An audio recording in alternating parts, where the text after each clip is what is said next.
I reflect sometimes if there was one single target, sort of the top of the mountaintop that I recommend that our clients shoot for, I think it would be this. Because if they get this right, and you're right, it's not easy. Yeah. But if they get this right, it cures so many ills. Yes. It prevents so many problems. And if I could, just teasing this a little bit longer, the difference between an organization that's really working to get this right and an organization that's not is massive. It's huge. It is absolutely huge. But there are some concrete steps to help you get there.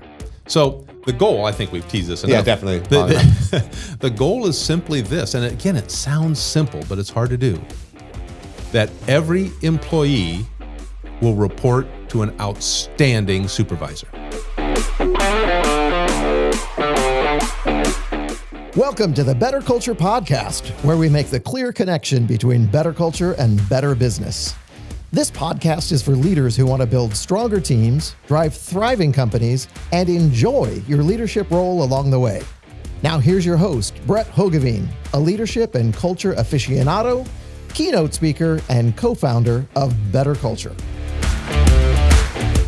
Hello, and welcome back to the Better Culture Podcast, where we are on a mission to make the world a better place to work. I am really excited for this episode because I have a pretty big guest here. He's a regular, he's a partner, he is the co-founder of Better Culture, Dr. Kim Hoogeveen. Just as a reminder for those of you, if this is your first episode, Kim is a PhD psychologist, a 24-year CEO, the founder of an organization that became 5 times in a row the #1 best place to work in a big metro area. The culture cowboy, I call him at times, Dr. H, my father too, is one of the co-founders here of Better Culture. And we get to dive today into an amazingly important topic. Kim, welcome. Great to be back, Brett. I always enjoy these. So today's topic, if I could frame this up for an organization that says they care about culture, for an organization that wants to be a great place to work, I think what we're going to talk about today is the #1 thing you could do, at least in the top couple, thing you could do to build an amazing place to work. Now, it's not easy to do, but today we're going to talk about the goal, setting this as a goal, and then a little bit of what it would take to get there. You want to share with the audience what that goal would be? You bet. You know, I over the last 15 years, we've been working with Better Culture and a number of companies.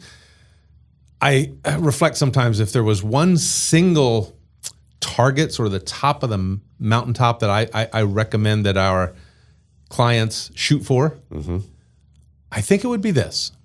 Because if they get this right, and you're right, it's not easy. Yeah. But if they get this right, it cures so many ills. Yes. It prevents so many problems. And if I could, just teasing this a little bit longer, the difference between an organization that's really working to get this right and an organization that's not is massive. It's huge.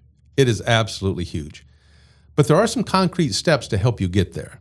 So the goal, I think we've teased this enough. Yeah, definitely. The goal is simply this, and again, it sounds simple, but it's hard to do, that every employee will report to an outstanding supervisor. It's that simple, Brett. Yeah. Every employee will report to an outstanding supervisor. Imagine the power of that if an organization would take on what we often call this audacious goal. Now, it's a goal. It's not an easy to arrive at destination.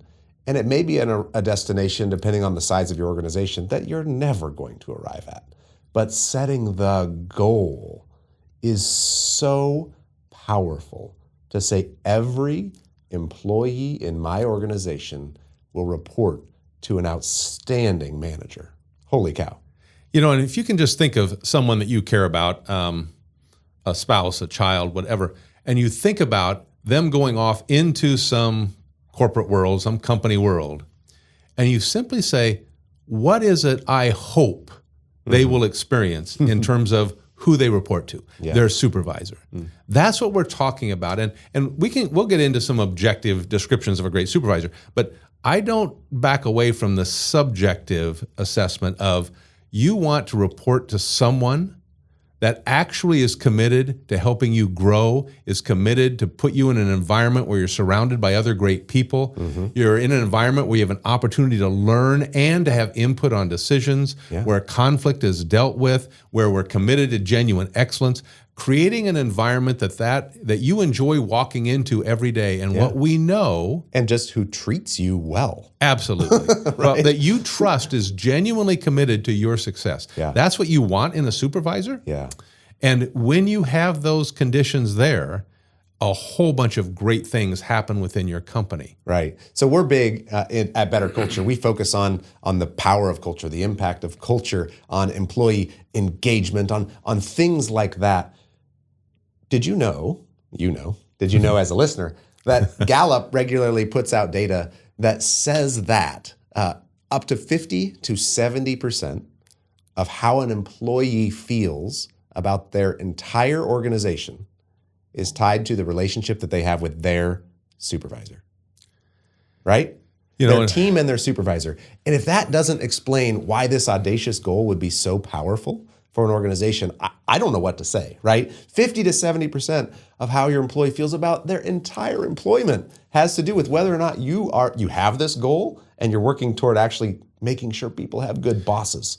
As leaders, we frequently spend a fair amount of time putting out fires, solving problems.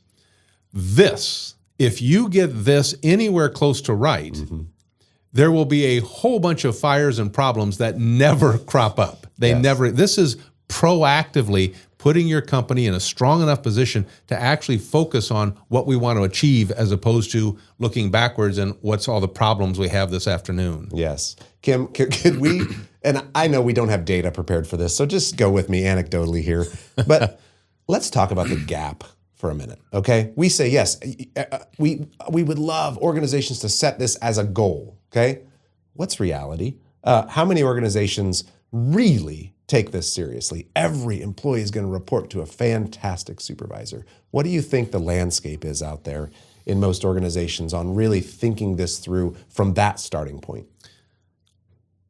Well, re-emphasizing, I don't have data. No. But I know our clients tend to be above average companies. The people that engage us frequently, they're genuinely interested in culture. They're genuinely interested in treating their people well. And even within our client base, relatively few have this as a top goal.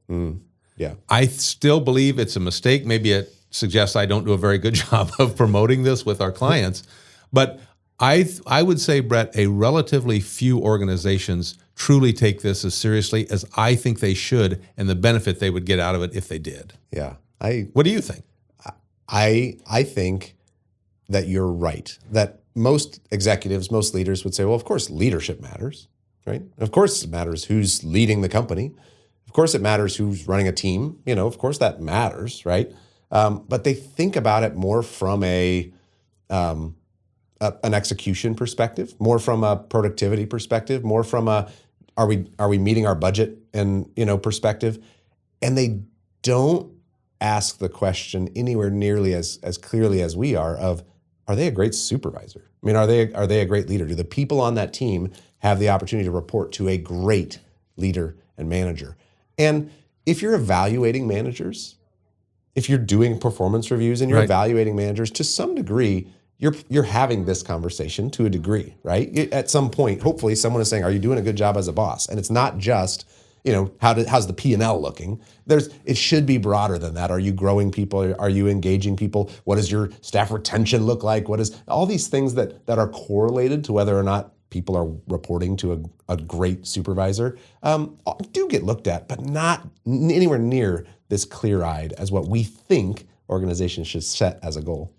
And one of the reasons I think some don't do it is they don't have clarity of thought on what great leadership looks like. Exactly. I mean, if you don't know what you're hunting for, you're unlikely to shoot the right thing. Yeah. And this is where it won't surprise you, Brett. We're pretty fixated on clarity of thought on what great leadership looks like in terms of caring about your employee success, building pride constantly, holding people to decent standards, handling conflict effectively, et cetera. Yes. All those things that make a team effective. but also make an individual employee exceptionally confident that the intent of their supervisor is to help me find greater success both at work and in life. Yeah. So if we've made the case, we said this matters. It's a great audacious goal that organizations should be setting candidly. But if you set that goal, if somebody listening says, you know what, I'm going to make that a goal in our organization. We're gonna say every employee should report to a fantastic supervisor. What do you do next? How do you get there? What's the process? How long is it going to take? How do you make progress? What's the framework for actually moving forward with this audacious goal? Well, stating the ultimately obvious, and then hopefully a couple things won't be quite as obvious, but it starts with putting the right people in supervisory roles. Yeah, obvious. Picking the right people. That is pretty duh. But here's the part, though, that frequently isn't so obvious, apparently, because they don't do it often. Even when you put the right person in that role, which is the first key step, you need to train them. We just talked earlier about having a vision of what we want leaders to do, how we want leaders to conduct themselves, what we want leaders to know. Yes. And frequently, we go in and these frontline supervisors get almost no effective leadership training. Right. So pick the right person and then train them well. Right. And one of the keys, and you can slow me down if you don't want to go this far this fast, That's but okay. One of the keys to having great supervisors is that the supervisors across your system have a similar view of what it means to be a great leader. So they support one another. There's a common vision of how we're going to interact with our employees, how we're going to lead them if we're in a supervisory role. And when you get that common vision across and throughout the organization, each supervisor becomes a resource to the other supervisors. And that is really critical to getting consistency. And then we have a chance to get toward, guess what? All employees reporting to an exceptional supervisor. Yeah. I think, we have, of course, this is a bit self-interested, but we're right. And that's why we built it. We have a really clear listing of what it means to be a great supervisor. And you can think about our 7 principles of leadership from an employee's perspective, and we often do that. We say an employee wants to work for a manager who's focused consistently on mission, building a great culture, and the pursuit of excellence. People want to be a part of that, right? People want to work for a leader who helps them feel proud of what they do and make sure that the employee knows the company's proud of them. Absolutely. Et cetera, right? I just did 2 of our first 7 leadership principles, right? And we could go on, but that is such a great starting point, is if you say you're going to have a goal of having great supervisors and leaders, you have to know what that great supervisor looks like, right? It's the duck exactly that you just shared.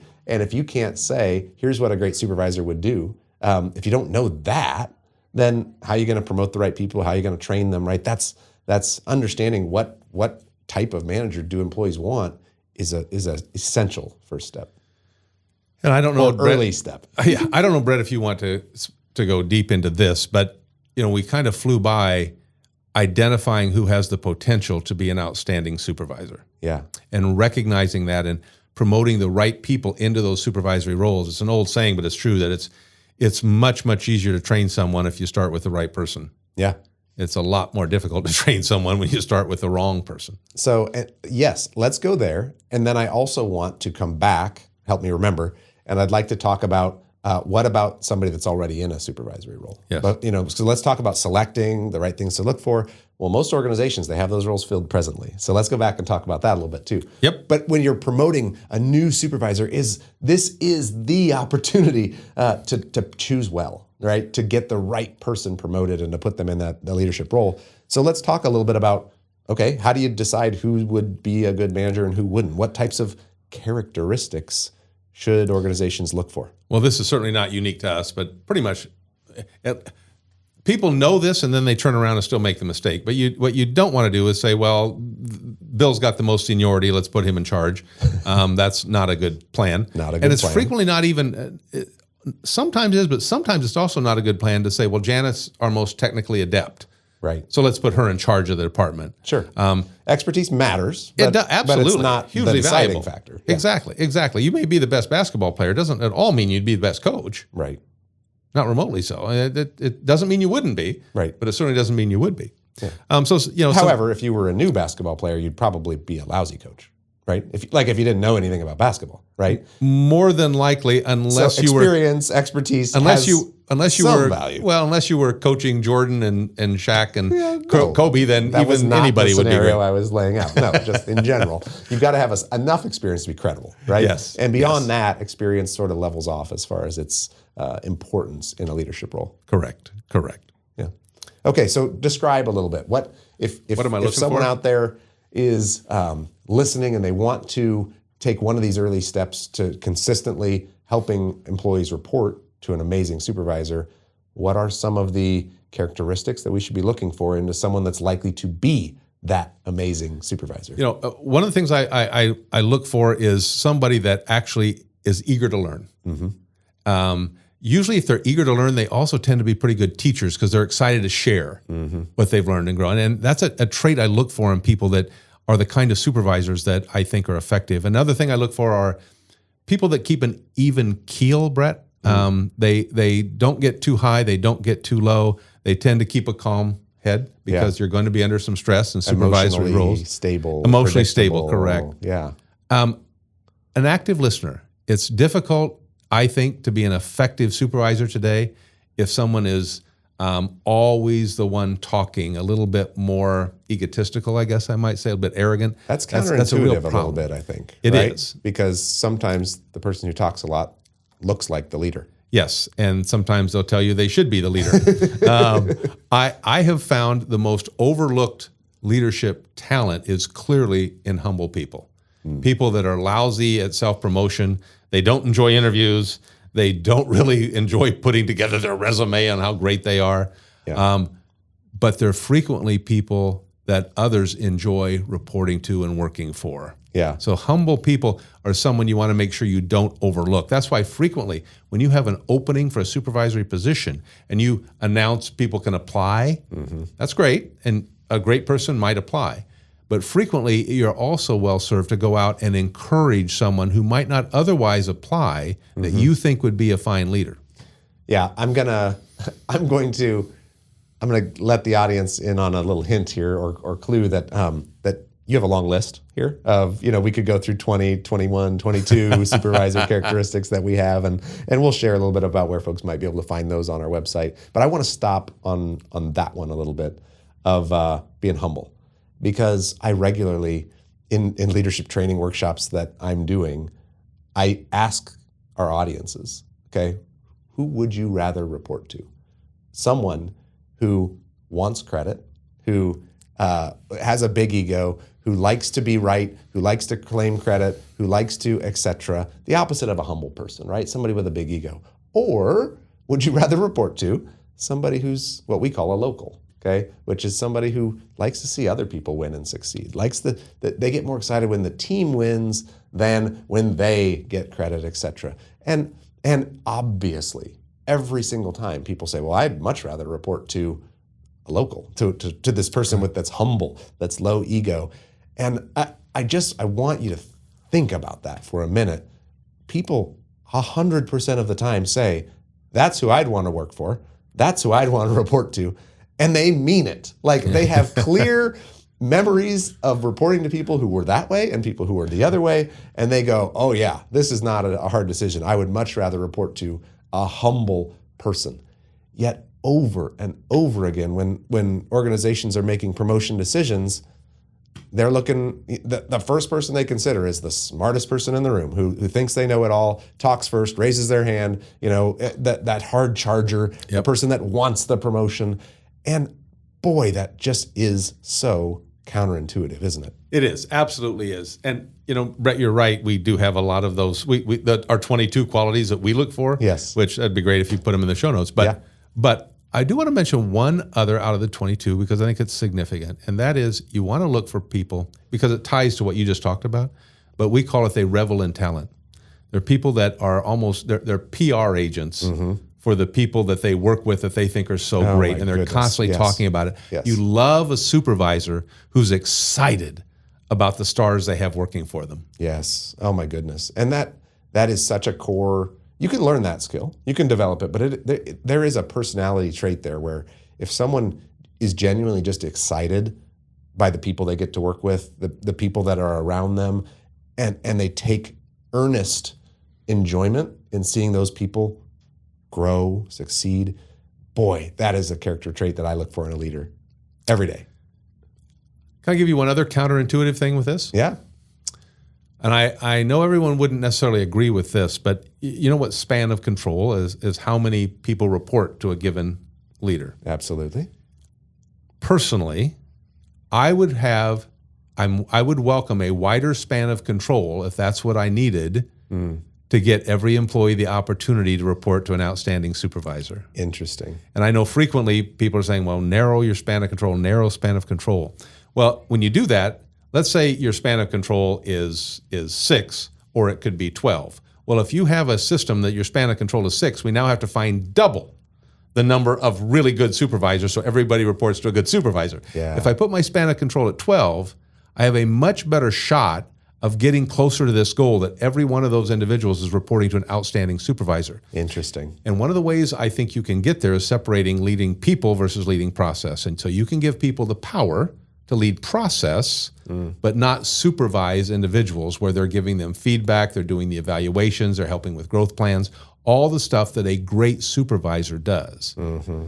So sometimes we have people with great expertise that should lead process, but not necessarily in a supervisory role over people. We just for a moment there, we jumped into like PhD level leadership, organizational consulting. That for another episode, maybe we could go deeper into span of control, managing people versus process, because that is such an interesting perspective that many organizations and many leaders have never actively considered. They've considered the span of control, but not often the managing people versus managing process question, which is an interesting one. So I think today I don't want to go deeper into that, but it is it's a fun one. At least we got a mention in there. Yeah, very cool. Well, anything else that we haven't addressed that's important, and then we'll do a recap of, okay, if you want to make active progress on making this audacious goal something that comes to life in your organization, what do you do? But anything we've missed? I would probably add this, Brett. If this is a goal, then I think it's important that you recognize and celebrate your exceptional supervisors. Yeah. Make sure they're getting rewarded for building trust on a team, for being the kind of supervisor that people have exceptional loyalty to, et cetera. I think sometimes when we are just looking at hard metrics sometimes, not everything that counts can be counted. Yes. And so I just want to make sure that if you take this on as a goal, remember to reward those exceptional supervisors and tilt the world in favor of those folks so more and more people want to lead in that way throughout your system. Because I agree. And what we see is that much of the benefit of reporting to an amazing supervisor doesn't show up just in the short term. If you take two different management styles and one boss is really hard to work for and they really push their people, to an uncomfortable, it's a push versus pull, right? One leader leads in a way where their team wants to show up and wants to engage, and the other pushes and punishes and incentivizes and yells and screams and does, stuff that nobody wants to work for. In the short term, it can look like at times this second approach is effective or even more effective on a 1 month basis or on a short term basis. What the data shows and what the numbers look like is in the long term, the organizations, the teams, the leaders that have people that want to do the work, that want to be there, that want to carry forth the mission, that feel proud, that like who they're working with, that are loyal, that are all those things, they're going to get better output in the long term, right? Would you agree with that? Absolutely. One of our survey questions I always think is very telling is, I believe my supervisor is genuinely committed to my success.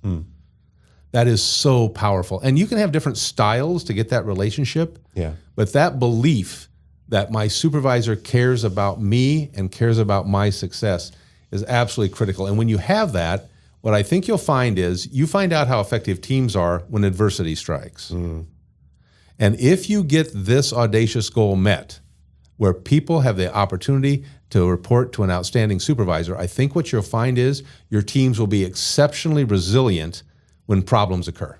Yeah. They'll show up. Sure. They'll be there. They'll be loyal back to the supervisor and to the company. So I mentioned earlier, before we do a big recap, I mentioned earlier, this all sounds great, but if I'm running a company with 500 employees and I've got 62 managers presently, how do I make progress on this goal? Let's say 10 of them are amazing and, 10 of them shouldn't be in their role and, 42 in the middle are okay. What do I do? Okay, yeah, I say today this is my goal, but right now I'm sitting at the 40th percentile on average on my managers. How do we make progress as an organization? So how do we? Good. I'm going to ask you. Good. Well, I know you have an idea or you wouldn't ask the question. That's true. I know you. So we like to think statistically at Better Culture. We like to think mathematically, which I know is counterintuitive for an organization that focuses on the squishy topic like culture. But the way that you move forward in a situation like that is steadily and consistently and a little bit at a time, right? And so you celebrate those high-performing managers. That's huge. Recognize them. You put them on a pedestal. You use them as mentors. You use them as role models. Correct. You say, hey, this is what we're looking for from a management perspective, and you try to encourage everybody else to learn from them, to grow, to be a bit more like them. With the folks in the middle, you train them. You educate them, you mentor them, you push them, you evaluate them, you talk about not just their productivity, but their leadership, their management, right? And you're helping them learn and grow. And the people that are on the bottom of that distribution, the folks who are maybe, in my example, the 10 managers that are struggling, that are really not being effective, you've got to deal with that. You need to address it. You need to help them grow and learn. But if they're just not cut out to be a leader or a manager, if you want to make progress on this audacious goal, if you say every employee is going to work for an amazing manager and you've got 10 teams of people, and they're not working for anything close to an amazing manager, then that is a huge opportunity for the organization and for the people on those teams probably to make a change. And there are a lot of ways you can make a change in management, but this is where we see this big gap between organizations that say, oh yeah, what Better Culture says makes sense, and the organizations that are actually going to do the work to make progress, right? Because it's not easy to make a change for someone in a management role, but it might be essential if you want to make progress on this goal. Absolutely right. And on occasion, not always, of course, but on occasion, the individual that is not effective in that role and you make the change, they're actually happier. Yes. There aren't a lot of people that enjoy failing day after day. And again, I know it doesn't happen all the time, but that does on occasion happen. And whether that change is internal within the organization or helping them find something they can be successful outside of the company. Yeah. But there is no doubt occasionally, if you're serious about the goal, you're going to have to go forward by subtraction at times. Yeah. That is true. And what's cool about addressing these challenging managers is usually they got into that role because they were good at the job before, right? They were a good individual contributor. And so that's an episode for a different time. How do you effectively manage demotion processes? What does that look like? But process aside, because that's a long conversation, it's just true that usually for these managers who aren't doing such a great job, there's a spot right there inside of your company where they could be really successful. And it's just moving back to an individual contributor. Well, and it's an indication of someone who on the surface said, yeah, that's a good goal, but I knew they weren't too serious. I recently had a client who told me, had that exact situation. He said, well, but she's due to retire in about 3 years. Right. So, okay, you're not too serious about having those folks. Within those 3 years, you'll probably churn through a whole bunch of other people going under that manager because simply is not doing a good job. And I guess I just want to say out loud, and that's okay, right? It's okay that organizations prioritize culture just a little bit. That'd be nice if everybody worked for a great supervisor. The difference between a company that means it, like really a 99th percentile culture and company, is they would have that conversation Monday morning. They wouldn't say, we'll deal with it in 3 years. They would say, no, Monday, we're going to start having conversations about how we can either help her be more effective or we can make a change because we're serious about making sure everyone reports to a fantastic supervisor. We've done this enough, Brett. We know the difference between a company that said, yeah, we'd like to have a nice culture, and a company that says, no, we recognize the financial implications for our business, as well as the impact on our employees. We're going to have a phenomenal culture. And there is a big gap between those two companies. Yeah.